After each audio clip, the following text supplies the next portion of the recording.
Indian താഴ്വാരങ്ങളിലൂടെ media വണിനൊപ്പം ഒരു Himalayan യാത്ര. Media one പ്രവാസി വിദ്യാർത്ഥികൾക്കായി ഒരുക്കുന്ന ആൽപൈൻ ഓറയുടെ രണ്ടാം യാത്രയ്ക്ക് ഇന്ന് തുടക്കമായി.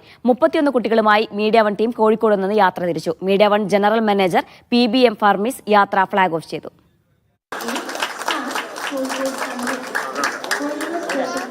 Media one chief broadcast journalist Mujeeb റഹ്മാന്റെ നേതൃത്വത്തിലാണ് കോഴിക്കോട് റെയിൽവേ സ്റ്റേഷനിൽ നിന്ന് സംഘം യാത്ര തിരിച്ചത്. വിവിധ ഗൾഫ് രാജ്യങ്ങളിൽ നിന്നുള്ള വിദ്യാർത്ഥികളാണ് യാത്രയിൽ മീഡിയ വണിനൊപ്പം കൂടിയത്. കുട്ടികളെ സംബന്ധിച്ചിടത്തോളം ഒരു അനുഭവമാണ്. ഹിമാലയ താഴ്വാരത്തെ ഒരു തണുപ്പും അവിടുത്തെ ഭൂപ്രകൃതിയും അതോടൊപ്പം തന്നെ ഡൽഹിയിലെ നല്ലൊരു ചൂടാണ്. ആ ഡൽഹിയിൽ എത്തിയതിന് ശേഷമാണ് നമ്മൾ ഹിമാലയത്തിലേക്ക് പോകുന്നത്. ഹിമാചലിലെ Spiti valley, Lahaul valley, Kinnaur valley, Kullu valley തുടങ്ങിയിട്ടുള്ള ആ ഒരു വാലികളിലൂടെയുള്ളൊരു സഞ്ചാരമാണ്. എക്സൈറ്റഡ് ആണ്, പഠിച്ചു പൊളിക്കണം.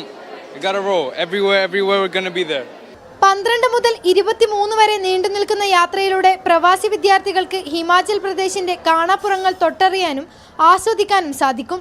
വിദേശത്ത് പഠിച്ചു വളർന്ന ആളുകൾക്ക് ഇന്ത്യയിലെ സാമൂഹിക, രാഷ്ട്രീയ, സാംസ്കാരിക പരിസരങ്ങളെയും ജൈവ വൈവിധ്യങ്ങളൊക്കെ പരിചയപ്പെടാൻ വേണ്ടിയിട്ട് മീഡിയ വൺ നടത്തുന്ന വ്യത്യസ്തമായ പ്രൊജക്ടുകളുടെ ഭാഗമാണ് ശരിക്കും ഈ ആൽപൈൻ ഓറ എന്ന് പറഞ്ഞ യാത്ര. നല്ല എക്സൈറ്റഡ് ആണ്. നമുക്കിത് ഫസ്റ്റ് ടൈം എക്സ്പീരിയൻസ് ഇങ്ങനെ ഉണ്ടാവുന്നത്. ഇത്ര ലോങ് ആയിട്ട് പാരൻസിനെ വിട്ടിട്ട് നിൽക്കുന്നത്. സോ നല്ല എക്സൈറ്റഡ് ആണ്.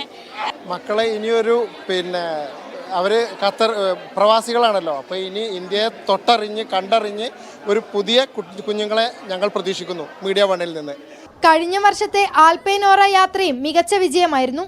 ഇത്തവണയും പുതിയ കൂട്ടുകാർക്കൊപ്പം പുതിയ അനുഭവങ്ങളിലേക്ക് യാത്ര തിരിക്കുകയാണ് alpine aura. Media one Kozhikode.